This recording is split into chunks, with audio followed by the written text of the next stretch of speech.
Soarele prin asfințării, luna este în amorțirii, cum se face sară jos la mănăstire. Era în toiul verii liniștea serii, în poiană stă de vorbă un popă cu o fetișcană.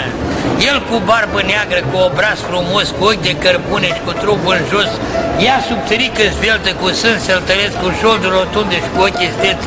Plecăciun, părinte, cum se cuvine, bună seara, fată, ce cauți la mine? Păi am venit, părinte, să mă spevedesc, că ai păcate multe după cum gândesc. Bine, fata, tate, ți-o da ascultare, stai cu lea pe iarbă, spune și te doare. Cum să spun, părinte, sunt căsătorită de vreo câțiva ani de zile, sunt nefericită. Cum ți-i bețând bărbatul, te înjură, te bate, nu de asta e vorba, mi-aducea de toate. E harnic, muncește, mi-aduce cu sacul, nimeni nu-l întrece, e prea bun săracul. Dar acum ce-mi folosește dacă nu-i bărbat, e bun în toată țara și nu-i bun la pat? Pricep tu, părinte, ce vreau să spun despre partea asta, nu-i vrednic, nu-i bun. Spune, măi, fetiță, nu-ți fie rușine, spune cum ți-i vorba, să înțeleg mai bine.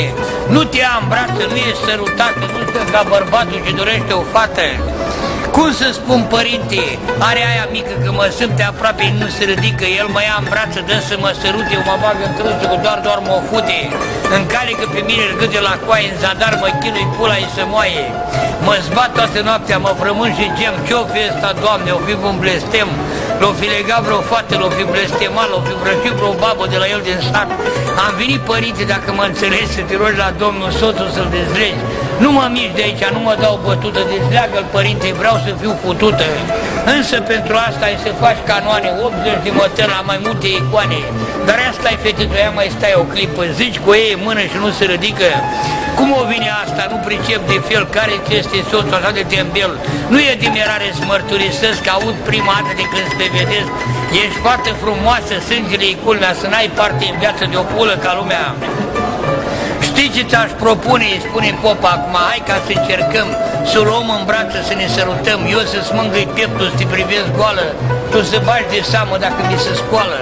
Și de o fi să fie, să o vedem sculată, dacă nu sunt doar ești nevinovată, atunci vom începe cruci și rugăciuni, rog pe el puternic să facă minuni, să-ți dezlege soțul, să-l facă vânjos, să te mulțumească când vine acasă, din față și dos. Și în bezna serii umbre arătau un popă și o fată cum se spevedeau, fata speriată. Vai, ce asta mare, încep să mă tem de pe acum gem. Mi-era tare frică că nu se ridică, e tare ca piatra și stă drept în sus. E atât de fudulă, îmi place nespus. Ia uite cum se mișcă, cât de fudulă, ferici de ăla care i-a spus pulă. Dă-mi voie, părinte, ca să o sărut, să-i simt o gustul, apoi să mă fut. Ia-o, măi, fetiță, sărut-o cu foc. Asta se numește, că ți-o dau la cioc. Destul stai, ajunge, nu mai poți să-l dur, bagă-ți pula mine, strânge-mă de cur. Ah, inelul pizii, cum îți mai zvâcnește. Sângurel săracul pula mea pelește. Fute-mă, părinte, de somn crace bine, ia-mă pe la spate, bagă-ți pula mine.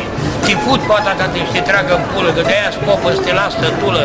Stai în patru labi, stai cu curul în sus, stai așa cu minte după cum ți-am spus.